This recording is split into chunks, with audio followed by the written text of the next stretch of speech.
ఒక చిన్న పట్టణంలో రామయ్య అనే హోటల్ యజమాని ఉండేవాడు. అతని దగ్గర పెద్ద హోటల్ కాదు, కానీ చిన్నదైనా బాగా నడిచే హోటల్ ఉండేది. రామయ్యకు డబ్బు కంటే నిజాయితీ ఎక్కువ. ఎవరు తినడానికి వచ్చి డబ్బు లేకపోయినా తర్వాత ఇచ్చినా పర్లేదు అని అనేవాడు.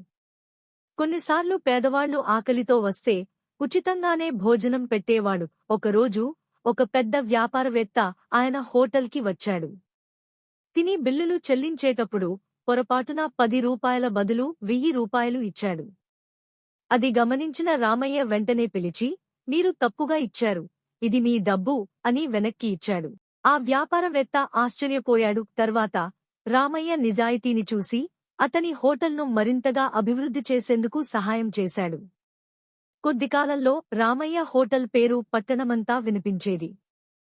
జనాలు అతని దగ్గరకు కేవలం భోజనం కోసమే కాకుండా ఆయన నిజాయితీకి గౌరవం తెలపడానికి కూడా వచ్చేవారు.